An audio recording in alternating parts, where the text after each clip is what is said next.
So, Rhea, it's great to be talking to you today. How are you Hi. feeling? How are you feeling about the whole process and everything so far? I mean, you've been able to watch everything back. Yeah, so I've been able to watch everything. I'm a little wounded at the moment. Watching it Right, back is a lot harder than I had anticipated. My heart right. is definitely palpitating, whatever the term is. My heart is going a million miles a minute, faster than I think I was when I was getting banished. It's just Right. hard to watch the people you really care about say Yeah, your name in the circle. yeah. Well, and the thing is, like, so the traders brought you in, and there was this talk of sisterhood and this, that, and the other thing. Do you think at any time they were setting you up for failure, that that's why they recruited you? Looking back, I should have maybe had a tingling, but I go Right. into everything in life with the motto of assuming positive intent. Now, Right. maybe I was not on the right TV show for that, if that is my life motto, but my thought was just that these were two girls. They were really playing up the sisterhood angle. Like, Right. I'm a girl's girl. I think they knew Yeah. that and they really played into it. So I'm thinking, okay, the three of us girls are going to the end. We're going to kill everybody. It's going to be fun. I had no idea that I was a lamb to be slaughtered. Well, this is the thing too. I mean, no matter what the game is, Survivor, Big Brother, Traitors, whatever, you can't fundamentally change who you are. You are who the person you are going into the game, and you'll might be changed coming out. But so, did you have a lot of reconciliation as far as like the person you are in the game you were playing? Was it hard to put those two together? I definitely think the experience was harder than I thought it would be. I went into Right. the game knowing who I am, which is Yeah. pretty much how I came across on camera. I am like a goofy gal. I have my girls, I've got my friends, I've got my cats, and I really thought at certain points I was being, mysterious or cool. And then I'm watching it back and I'm just yapping all the time. I'm telling everybody everything about myself. I think I didn't realize how hard it would be not to fall in love with everyone there. And Right. that's the kind of person I am. And so playing the game was a lot harder than I realized. And I definitely probably should have worked on my persona or gameplay or learning how to take it down a little bit before going into the manor. But I regret nothing. I think that I came across exactly as I am in real life. And at the end of the day, I am friends with almost everyone on the cast. So I feel like I made the most of it. People liked me for me. Yeah, I mean, we get that a lot with, again, other reality shows. People go in there with this cutthroat mentality, and then they find out, oh, I'm making friends here. They're sharing really personal things with me. We're having these serious moments. So, I mean, there is that intersection of like, this is a game, but there's personal feelings involved. There's people's lives involved. These aren't chess pieces, these are people. Um, when you were there, and you had limited interaction with the traders, was there anyone that you thought was more dominant than the other, was more the mastermind than the other, or were they both on the same level as far as you were able to tell?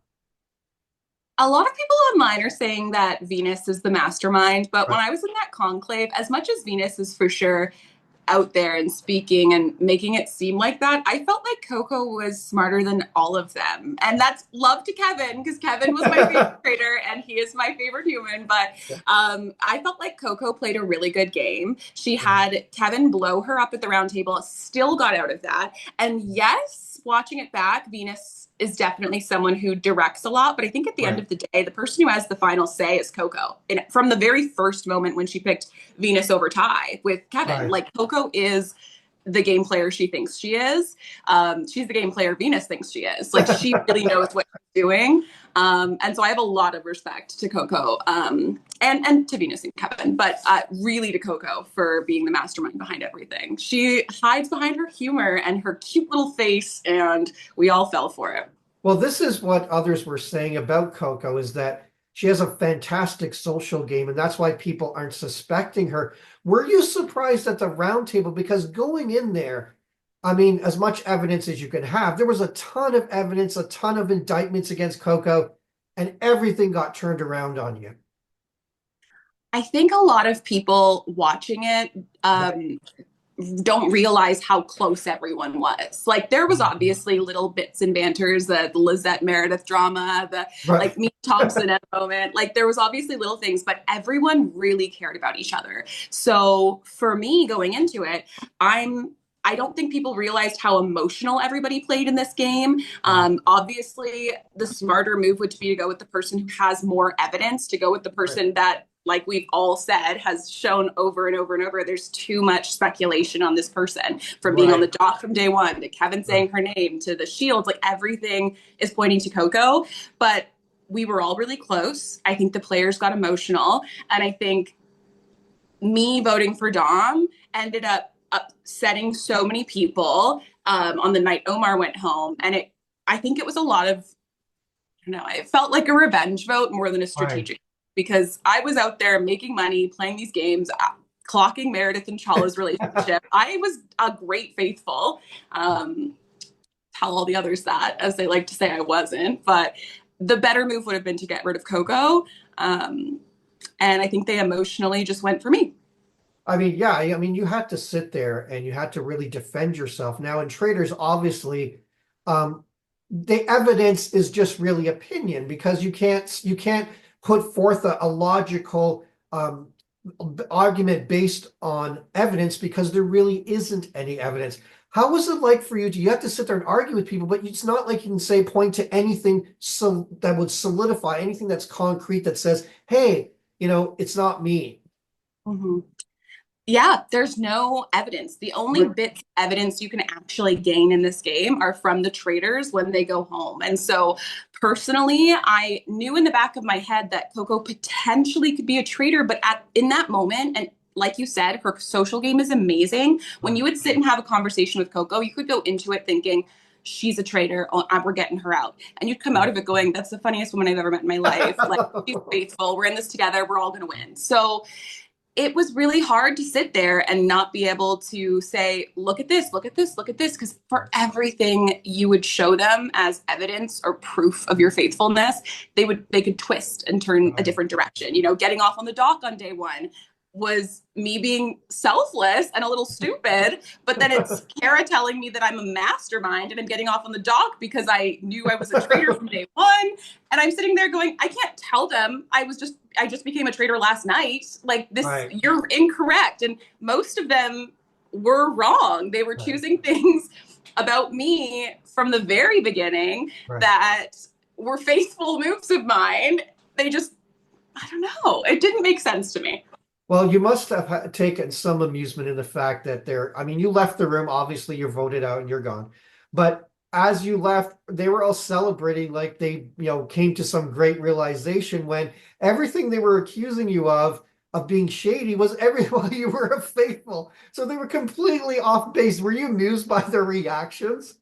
I was laughing. I have to say, like, when everyone online is saying this is the dumbest season of Faithfuls yet, and I have to say, I'm a part of that. I am also, but they're just Right. a bunch of sexy dummies. Like everyone in the house is yelling that they got me. And I think Jamal was the only one Yeah. who clocked that I was not an enemy. Like he was like, no, she's a recruit. He Yeah. has a good gut sense. He's Yeah. just like a dog with a bone. So once he gets on something, he can't get himself off of it. But I was laughing at everybody. I was like, no way at this point am I thinking that a faithful's going to win. I'm thinking Coco's going to win everything, and that's going to be it. And that's where I stand. Now, a lot is was made of you, I mean, you explained things to Jericho, but a lot was made of, oh, she changed her vote to Dom. What was the thinking that went into that? Because that became one of the nails in your coffin, right? Yeah. To answer your question, there was no thinking involved. That was decision. In the moment, I went into that round table so sure it was Omar. I had like a Right, list down to a million. I went, what is the evidence that I have right now? What are the pieces I have? And I had a Coco list and I had an Omar list. And right, my Omar list was longer than my Coco list. And so me and Jericho going into it, were both going for Coco. Jericho right, was set. He knew from the beginning it was Coco. And then when I brought up Omar at the table, and I looked at him and he defended himself, I started getting this feeling in my stomach like I was wrong or I was right, off. And then I looked across at Jericho. We sipped the water, and I'm thinking I'm voting Coco. right, In that moment, I did. I wouldn't have drinking it and lied to right, Jericho. He was my right. closest ally in the game. He's my favorite person. But my gut kicked in at the last minute. I was sitting there with the pen, not sure what to write. And something in me just said, it's not Omar. And Omar looked at me and I could see his eyes. And I was like, those are faithful eyes. I may have like realized a little bit too soon, like two Right. seconds before the vote, but I realized, and I couldn't write his name in good faith, knowing that in that moment I felt differently. Yeah. And unfortunately, I didn't have a chance to tell Jericho that beforehand. So I felt bad. It was either betraying my closest ally in the game or betraying myself. And in the end, I had to back myself. Now, a lot of assertions were made like Rhea's a chaotic player. I wanted you to be able to answer that and defend it for yourself. You've heard that and heard that a lot. What do you say about your game? I say I made great television. I say keep talking about me. I love the attention.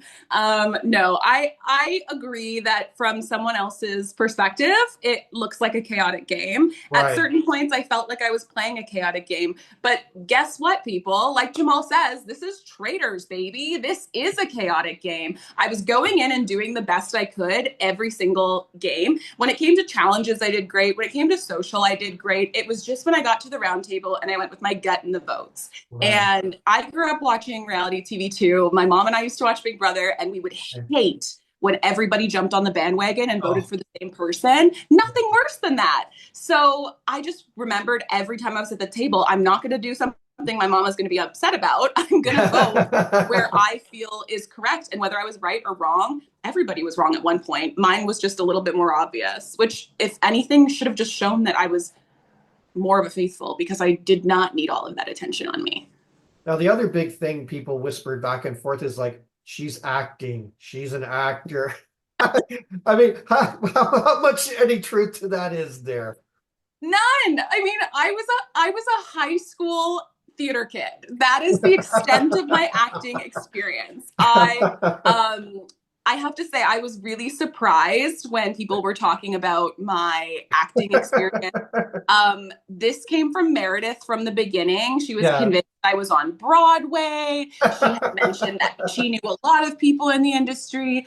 Um, that's why when I was at the round table, I said, do you mean my Legally Blonde experience that I had horrible reviews for in the Ottawa Citizen? That's pretty much the highlight of my career. And it was a grade 11 musical. Right. So I just thought it was funny. I think Meredith was deflecting because she was lying about her own life. So everyone else had to be too. It was really easy to just try to throw these other theories on. But I also asked myself, what is the purpose of lying about your career? Even if Right. you were, how does that better your game? There are huge personalities in the house. And if I was an actress, first of all, if I was on Broadway, I would not be on the Traitors. Second of all, it doesn't matter. Like, I just think people were so distracted by things that didn't matter that in the end, anything that you threw could stick. So, I think a better question is why the Ottawa Citizen is being so critical of of a high school play.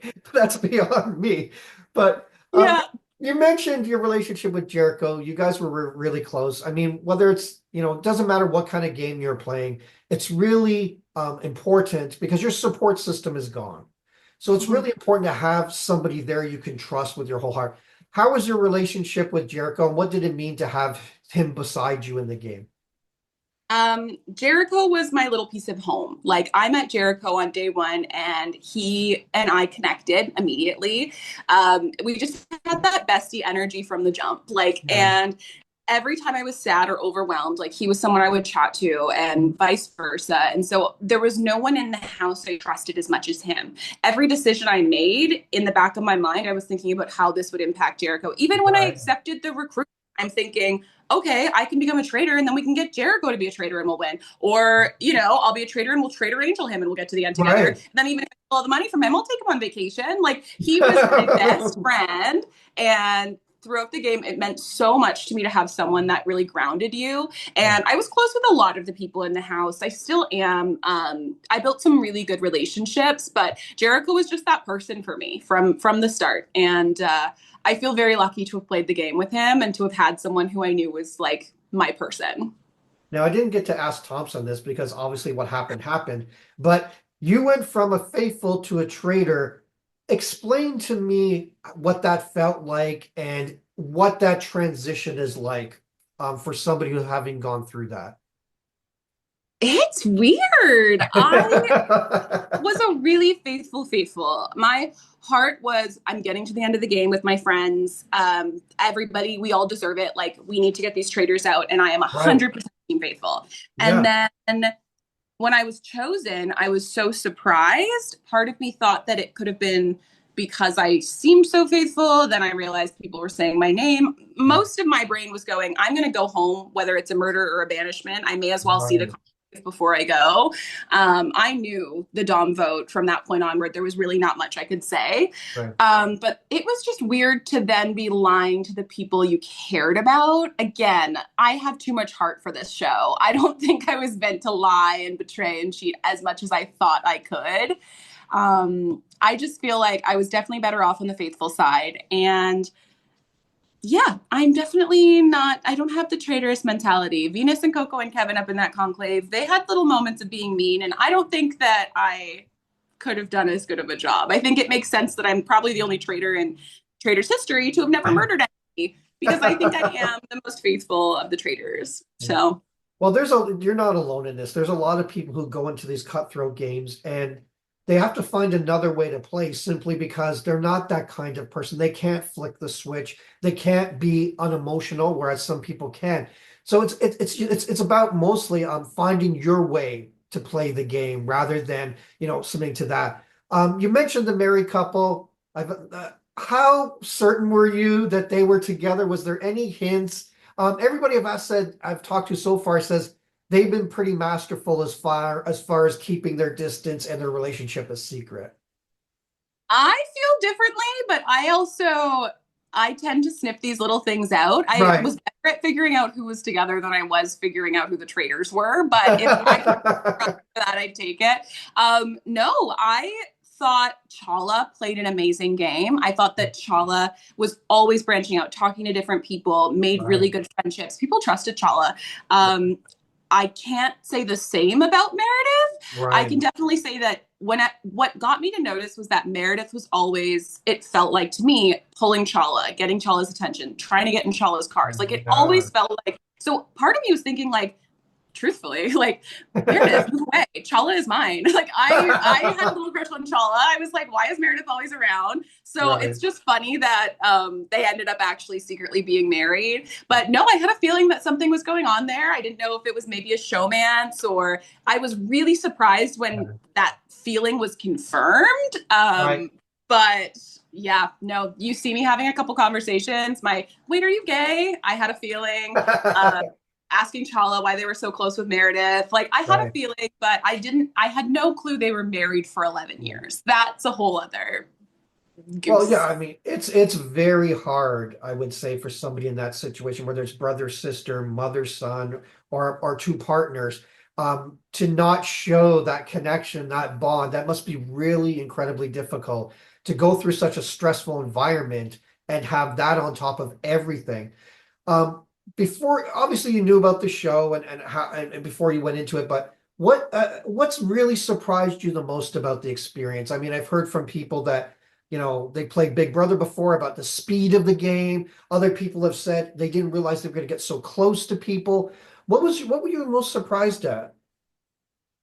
Um, I was surprised about how much it affected my personal growth as a human. The game Oh, does move really quickly, and so much happens. Emotions are heightened. You're lying. You're telling the truth. You're making friends. Your friends are disappearing. So it's a game that models life a little bit. yeah. And I found I was constantly introspective. I was thinking about, oh, sorry, my cat. Um, she is attention, yeah, attention seeker. But so I think that my personal growth was what surprised me the most. Right. I definitely went into it thinking a lot of like I don't trust people. I have a hard shell, and you don't see that on the show because I felt so loved and cared for by that cast, and I still feel that way. I feel like the best parts of me were teased out by them, and I really do feel like I have friends for life. So I never anticipated that. I went in going, whoever has to die, and I left going, do you want me to die for you? I'll die for you. Like it was Yeah. such a surreal experience. A lot of people that I've talked to who've gone through this experience do get that. It's like they're looking in a mirror and they see things, both good and bad. Mhm. Like we all have our good and bad. But the important thing is to learn from that and go forward from that. And a lot of people do. So your experiences, it mirrors other people who have gone through the same thing, especially in such a stressful environment. But Ria, the one good thing is you really made an impression this season. You certainly didn't float on by. It was wonderful talking to you. All the best Thanks. in the future. And who knows, maybe your trader journey never isn't over just yet. You never know. Could be an all-stars. Would you come back? Course I'd come back. And this time, I would kill everybody. So, well, don't quote me on that if I get back on. But yeah, I hope my journey isn't over. I miss it all the time. As crazy as it was, I loved every second. I'm so grateful to have been cast. And yeah, thank you so much for chatting with me. I loved it. Great. Have a great day and all the best in the future. You too.